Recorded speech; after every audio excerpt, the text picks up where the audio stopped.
All right, welcome. We're going to go into chapter 9 now. So, talking about genetic testing. All right, so genes and genomes, just a quick review for you.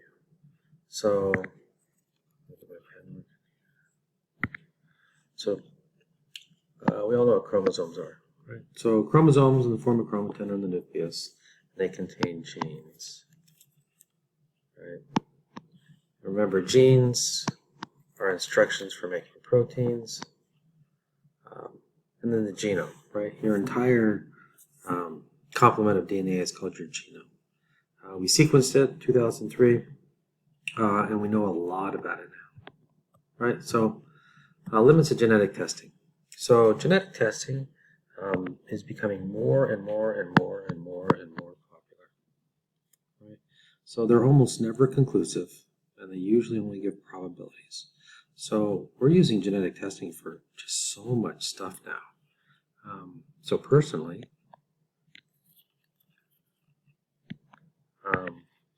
I've had a family member have a panel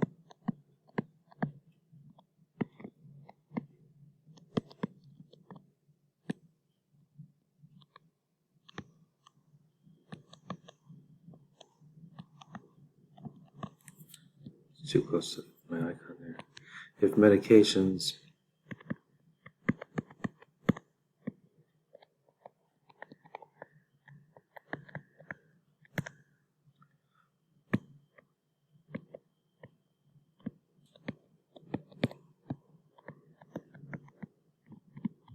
So we've done a panel to see if medications a family member was taken would be effective with genetic markers that are present. This is called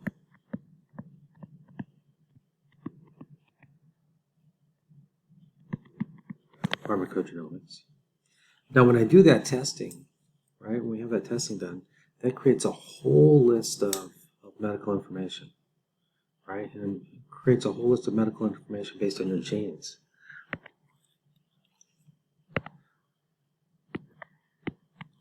So when you get older, right, so once you hit 50, they're going to recommend that you have a colonoscopy to look for colon cancer or early signs of colon cancer. Now, a colonoscopy is only as good as the person doing the study, right? They stick a big old scope up your butt, and they snake it up your intestines, and they look for growths, right? So essentially, they look for pre-tumor or small tumor growths, right? But now, right, there's a new way that's much more effective, right? So we know the lining of the intestine shed cells, right? So now they look for, there's a screening.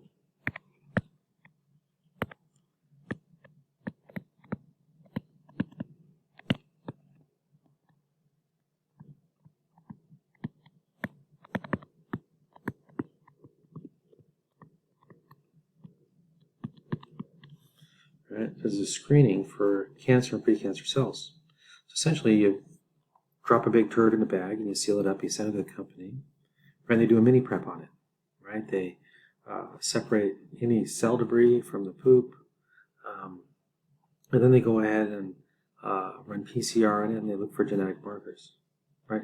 So the problem is, all right, so these tests give probabilities, right? Give probabilities.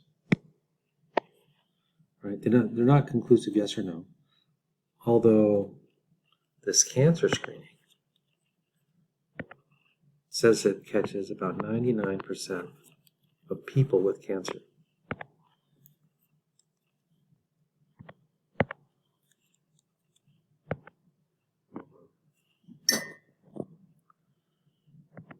All right, so a negative result would be no mutation, right? Does not guarantee. So if I get a negative result for this, right? So if I get a negative result for this, it just means they didn't find the type of marker they're looking for, right? Does not guarantee I'm disease free, right?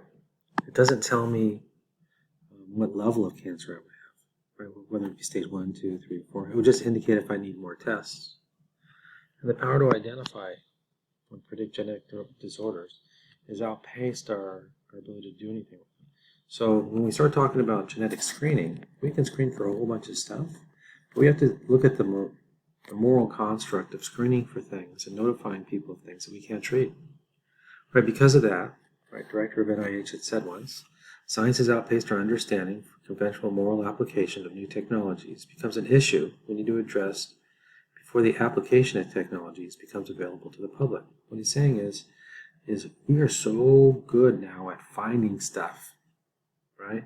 But as you can even see with our current crisis, the public, right, their perception of it is outpaced or is underpaced our development of technologies.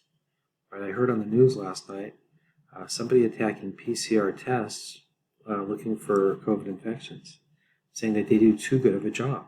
Right, they found mutations, and just because somebody has virus in them doesn't mean they're actively spreading it.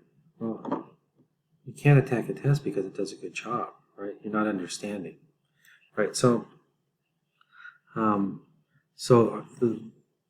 challenge is going to be getting the public to understand what these things mean. All right. So the question is, there's some questions that we'll talk when we come back. Should genetic testing be offered to all when it does not accurately predict outcomes? Will it negatively affect people's lives if they don't understand what it means? All right. Should pre-zygotic testing? So testing before it becomes a zygote. So if we have a ball of cells, should we be testing this ball of cells to select for traits? Right? Because we can do that, right? We can pluck one out, and it doesn't affect the rest if it's undifferentiated. Right? If it becomes available, does it legitimize abortion? You say, ooh, man, it's going to be a girl, and I really wanted a boy. Right? Or, oh, wow, there's an ADHD marker in that genome. Now, let's get rid of that one. I don't really want that one because I want to deal with it as I get older. So it brings up a whole lot of ethical and moral issues. If an embryo is found to have an increased risk for disease, do the parents have a moral obligation to tell them? So if they do a genetic screening panel and it comes up with all these identifiers, do you have a moral obligation to disclose this to your child when they get older? I don't know. So that's something we have to talk about. If it's paid for by insurance, who controls the information? And should eugenics or using genetic markers to give people rights and benefits, right? Should that be employed to select for jobs and mates? Right? Should you select, before you choose a mate, should you make them do a panel? Say, I don't know, man. Your risk for cardiac disease is pretty high, and I don't know if I want to go through all that. Your risk for adult onset diabetes is pretty high. So I don't know if I want to go for that. Your risk for mental illness is pretty high. So, as you get older, I don't know if I want to go through that, right? So it would be eugenics, right? So genetic testing involves moral issues, right? Those moral issues are kind of what we just said. Duties to warn family members. Obligations of physicians. So this is a big one, remember?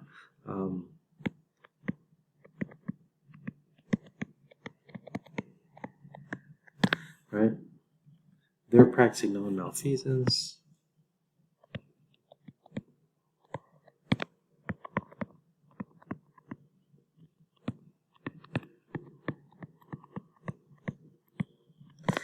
Right? So they have to balance these three things. Non-malfeasance. Am I not doing any harm to my patient? Am I doing what's best for him? Am I making decisions to withhold information because it's best, and if I gave it to him, it would have a negative outcome? Right? So they have to balance all this with the patient's autonomy. Right? And then permissible genetic discrimination. If I have genetic testing that's widespread for all, should I be able to use it for eugenics? Right? And the morality of using testing to avoid disabled persons to exist. Well, that's a really good issue, because disabled doesn't mean less. It doesn't. It's not supposed to mean less.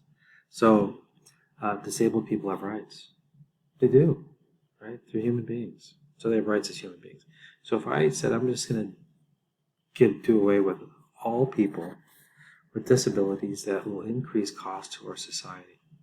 right? That's I don't know if that's a place we want to go. So current genetic testing that's offered, there's newborn screening. So each newborn gets a blood test at birth, right? I remember doing these a long time ago when I worked in a newborn nursery. So it began in 1966, right? A couple of years after my birth. So at that point, we tested for PKU, fetal ketonuria, because it was a treatable metabolic disorder. And then shortly after that, we started testing for three newborn metabolic disorders, right? Currently, testing has expanded to over 80 diseases, right? So testing before was slow because we didn't have technology. Now technology is fast. It's just as fast to test for 100 as it is to test for 1, right, with PCR. So currently we test for about 80. And if you go to this link, it'll show you all 80. In the 80, all diseases can be treated, but not cured. So they're only testing things where they can have a positive outcome in the child's future. They don't test for anything that we don't have a cure for. I mean, that we don't have a treatment for. Right? And all but when you agree to this, the newborn screening, that all your blood will be released for further studies by various institutions. That brings up, right, issues that we're discovering in our book that we're reading, right? Of who has the right? Who has the right to that information, right? Should you, now there is a box you can check, right? And I don't think that most people think about this. There's a box that you can check that says, I don't want these cells to be used, right? So there is a box you can check. I don't think most people check it because they don't read it. They go, yeah, just go ahead and take the blood. Right? But at the website from the California Department of Health, it says, due to biological variabilities in newborn differences in detection rates for various disorders in the newborn period, California newborn screening will identify all newborns with these conditions, or will not, right? So that's the important word. A negative result does not rule out the possibility of disorder. There could be a new mutation. The test could just miss it. They didn't harvest the DNA well enough, right? So there's a statement of kind of non-liability. Don't come sue us later if you get something that we didn't find in our testing, right? Genetic testing oral issues. There are going to be duties to warn family members of inherited diseases, right? Like we said earlier, the obligations of the physician regarding patient autonomy and confidentiality, the permissibility of description in the morality of using testing, causing service. Well, that's a repeat of that slide, right? We just already had that one. Okay, so we already talked about that. All right, so today you will go and look, and you will find genetic risk test panels offered, right? What they cost, what they offer, right? And is it tied to genetic counseling, right? All right, so that's going to be, and then when you come back later, we'll talk about some case studies. Okay, so I will talk to you soon, and we'll do the rest in person.